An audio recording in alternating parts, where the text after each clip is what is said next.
नमस्कार दोस्तों, आप सभी का फिर से स्वागत है हमारे इस नए वीडियो में, जो कि है शासन व्यवस्था के ऊपर। दोस्तों, इसके पहले हमने 2 वीडियो कवर कर चुके हैं। अब दो वीडियो जो कवर किया है हमने, देखिए कौन कौन सा हमने कवर कर चुके हैं। ये एक पहला तो हमने कवर किया है मौलिक कर्तव्यों के को लागू करना। दूसरा हमने कवर किया है हिजाब और धर्म की स्वतंत्रता। ठीक है, तो ये 2 कवर कर चुके हैं। और थर्ड आज हम कवर करने वाले हैं सार्वजनिक व्यवस्था।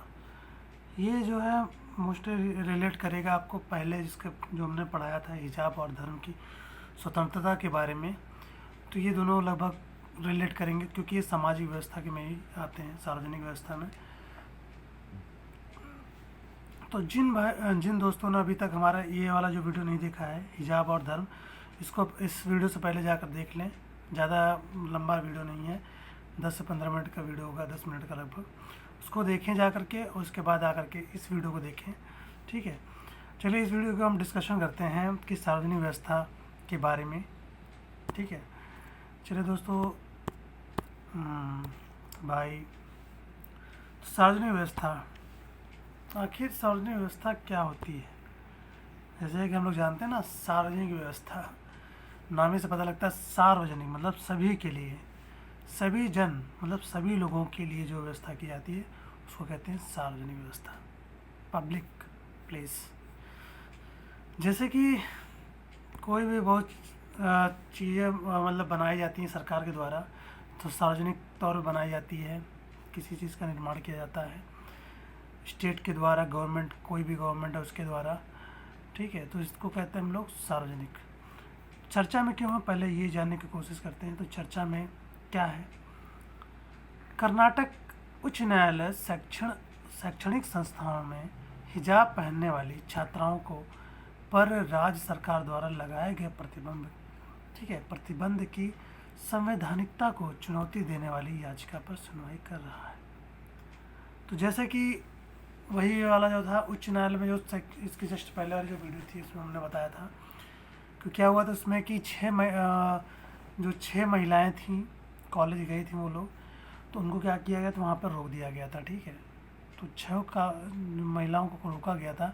तो क्या हुआ कि ये संवैधानिक रूप से हमें उन महिलाओं को क्या हुआ कि क्षति पहुँची, क्योंकि हम लोग को उन महिलाओं को संवैधानिक अधिकार था कि हम कोई भी पहनावा, आप किसी की भी धर्म के ऊपर वो नहीं लगा सकते हैं। ठीक है, तो मामला इस तर्क से संबंधित है। कौन सा तर्क लगाया उन्होंने, क्या राज्य सार्वजनिक व्यवस्था, पब्लिक ऑर्डर के उल्लंघन के आधार पर इस प्रतिबंध को उचित ठहरा सकता है।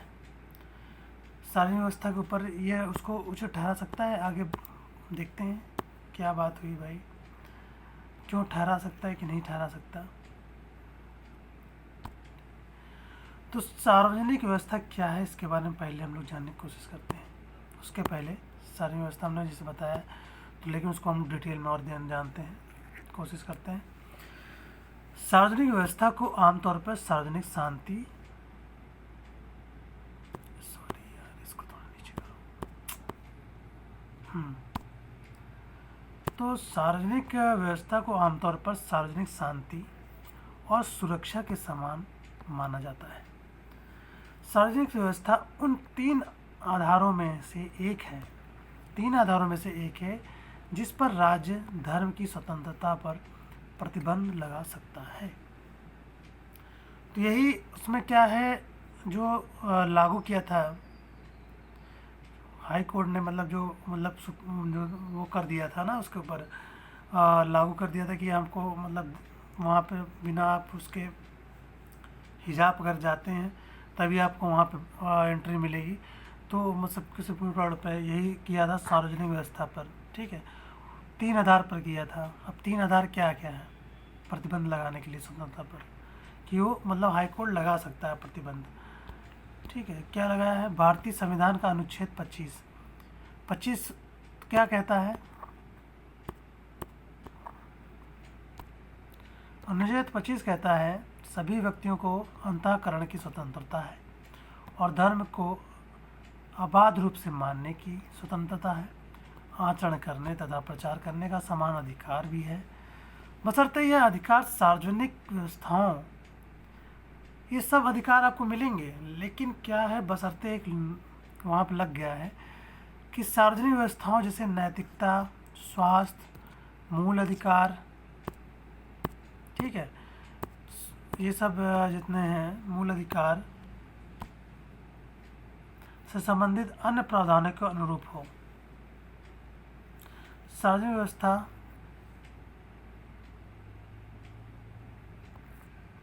अधिकारों से भी एक ये देखो, हाँ सॉरी, ये था हमारा संवैधानिक सार्वजनिक व्यवस्था व्यक्ति की स्वतंत्रता, अन्य मौलिक अधिकारों को प्रतिबंधित करने वाले आधारकों में से भी एक है।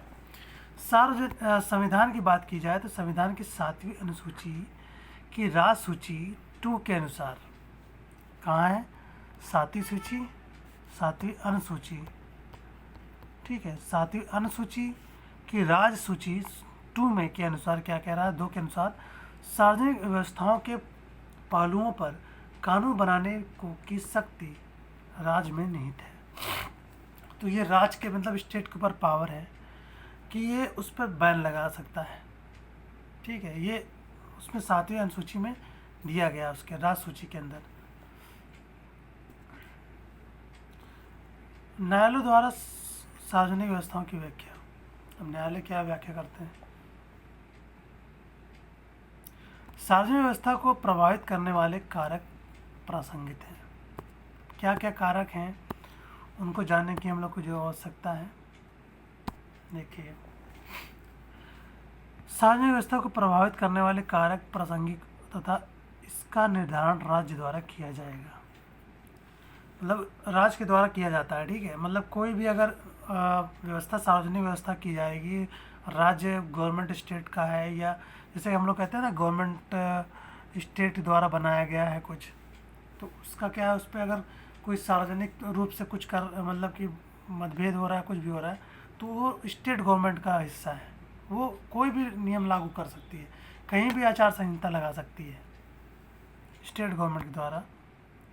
हालांकि न्यायालयों ने मोटे तौर पर इसकी व्याख्या कुछ ऐसे साधनों के रूप में की है जो व्यापक स्तर पर किसी समुदाय को प्रभावित करते हैं, ना कि कुछ व्यक्तियों को। मतलब किसी पर्टिकुलर आदमी पर ये देखा जाए बैन नहीं लगता है, ये लगेगा तो पूरे समुदाय पर लगेगा, किसी समुदाय पर लगेगा, सीधे प्रभावित करते हैं, लेकिन किसी पर्टिकुलर एक आदमी में नहीं करेगा। तो राम मनोहर लोहिया बनाम अगर बात की जाए, ये केस था राम मनोहर लोहिया बनाम बिहार राज्य 1965, ये दोनों। तो बाद में क्या हुआ कि सर्वोच्च न्यायालय ने यह माना कि सार्वजनिक व्यवस्था के मामले में की गई विशेष कार्रवाई से किसी समुदाय या जनता को व्यापक रूप से, ठीक है, जनता को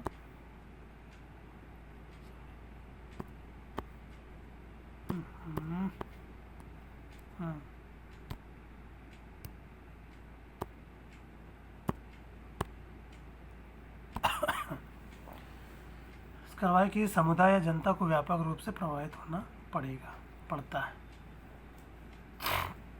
ठीक है। कानून का उल्लंघन, ऐसा कुछ करना जो कानून या नियम के विरुद्ध हो, निषिद्ध है, हमेशा आदेश को प्रभावित करता है, लेकिन इसके परे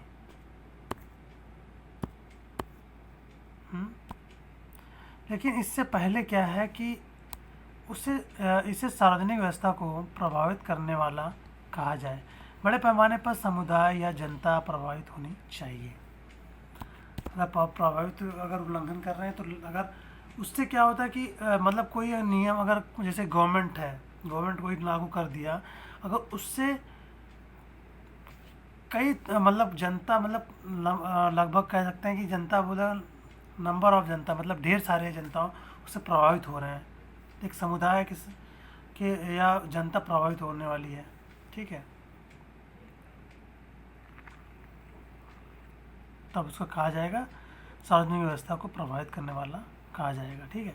इसके लिए 3 संकेंद्रित वृत्तों की कल्पना करनी होगी, जिसमें सबसे बड़ा वृत्त कानून और व्यवस्था का प्रतिनिधित्व करता है। दूसरा क्या है, सार्वजनिक व्यवस्था है। तीन विकल्प वहाँ वृत्तों की कल्पना करनी होगी।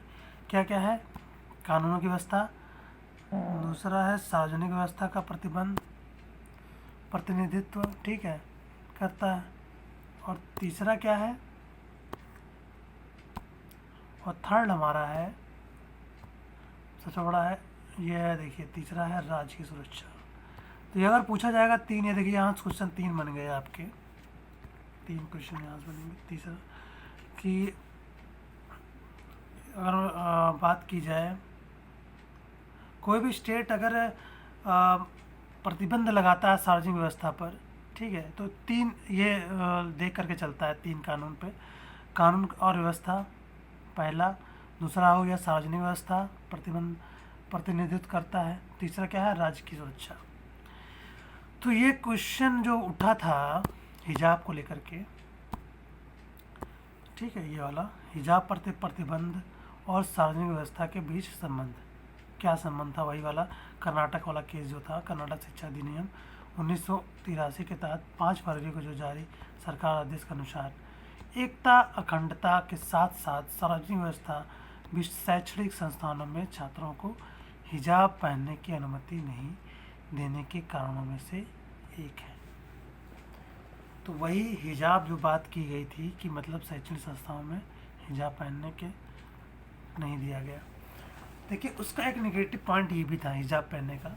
मान लीजिए कोई महिला के लिए तो ठीक है, हो सकता है भाई कॉलेज में जा रहे हैं, तो हो सकता है कोई लड़का हिजाब पहन के चला जाए, अगर कोई अगर उस पर बैन नहीं लगेगा तो कोई पहन जा सकता है ना, कोई इसमें क्या है मतलब कि कोई उसको टच भी नहीं कर सकता, कोई बाहर का स्टूडेंट आके अंदर एंट्री कर जाए, मतलब एक तरह से क्या होगा कि जो हम लोग का वो एकता अखंडता है उस पर तो वो हो जाएगा ना, कि मतलब बाहर से कोई भी आया और भाई कोई दंगा करा दिया, कुछ भी करा दिया, तो इससे मतलब एक सिक्योरिटी हम लोग की कम हो जाती है किसी भी कॉलेजेस की। तो इसीलिए क्या किया, ये शैक्षणिक संस्थानों से ये जो था छात्रों को हिजाब पहनने की अनुमति नहीं दी, सबसे बड़ा कारण यही था, क्योंकि सिक्योरिटी हम लोग का वहाँ पे डैमेज हो रहा था। ठीक है दोस्तों, और क्या थी, इससे पहले भी कई न्यायालय सार्वजनिक संस्थानों पर अल्पसंख्यकों के लिए ड्रेस कोड निर्धारित करने के आदेश दे चुके हैं। तो मतलब कई जगह पर न्यायालय ने ये कहा है कि आप ये ड्रेस कोड पहनिए, वो खास करके अल्पसंख्यकों मुसलमानों को। याचिकाकर्ताओं के का तर्क ये था कि ये क्या तर्क दिया, ये भी तर्क देखना ज़रूरी है। तर्क दिया कि कानून और व्यवस्था का प्रत्येक उल्लंघन सार्वजनिक व्यवस्था में से संबंधित नहीं है। सार्वजनिक व्यवस्था संबंधित ये नहीं है हर चीज़ का उल्लंघन करना। सार्वजनिक व्यवस्था अशांति का एक निष्कृष्ट रूप है जो कि कानून और व्यवस्था के मुद्दे से ही कहीं ऊपर है। तो एक तरह से कहा जाता है सार्वजनिक व्यवस्था जो है कानून और उससे भी ऊपर है, कि हम लोग सभी को साथ लेकर चलना है, सिक्योरिटी पर्पस भी देखना है, सब कुछ लेकर चलना, ठीक है। तो इस हिसाब से सबसे ऊपर है सार्वजनिक व्यवस्था। सार्वजनिक व्यवस्था सबसे ऊपर है। तो क्या हुआ, देखिए यहाँ पे याचिकाकर्ताओं ने राज्य से कहा कि केवल छात्राओं द्वारा हिजाब पहनना सार्वजनिक व्यवस्था का मुद्दा कैसे बन सकता है। तो वही राज्य सरकार ने कहा कि कैसे बन सकता है भाई, कोई भी महिला अगर हिजाब पहनकर आती है कॉलेज में तो ये मुद्दा नहीं बन सकता, ठीक है। कर्नाटक सरकार का रुख, कर्नाटक के महाधिवक्ता ने तर्क दिया कि अब उन्होंने क्या कहा भाई, तो सबके बारे में सुनना ही पड़ेगा ना, क्या क्या अपना तर्क दे रहे हैं। सरकार आदेश में सार्वजनिक व्यवस्था का कोई उल्लेख नहीं है कि याचिकाकर्ता द्वारा आदेश को पढ़ने या उसके भाषांतरण में त्रुटि हो सकती है। तो ये मतलब कोई उल्लंघन नहीं है। कन्नड़ भाषा में दिए गए आदेश में वाक्यांश दिया गया, सार्वजनिक सुव्यवस्था का उपयोग किया गया है। तो कन्नड़ भाषा में भी है, कर्नाटक का था तो कन्नड़ भाषा में वहाँ पे तो किस लैंग्वेज में किया गया ये? सार्वजनिक सुव्यवस्था के कन्नड़ भाषा में दिया गया है। और भी बस दोस्तों ये थी आज की वीडियो। तो दोस्तों कैसी लगी आपको ये वीडियो? अगर जैसे कुछ इन्फॉर्मेशन आपको मिला हो तो अच्छी बात है, इसको पढ़िए। और भी तो दोस्तों आज के लिए यहीं तक रखते हैं आज का वीडियो। तो जिन भी भाइयों ने इसके पहले वाला वीडियो नहीं देखा उसको भी देखें, और दोनों को साथ देखेंगे तो आपको ओवरऑल इस यहाँ से कुछ इन्फॉर्मेशन कर्नाटक सरकार द्वारा जो हिजाब पे बेस्ड था, ठीक है, तो वो आपको टोटल ओवरऑल मिल जाएगा यहाँ से सार्वजनिक सुव्यवस्था के बारे में। चलिए दोस्तों फिर मिलते हैं आपको नए वीडियो में, तब तक के लिए जय हिंद, वंदे मातरम।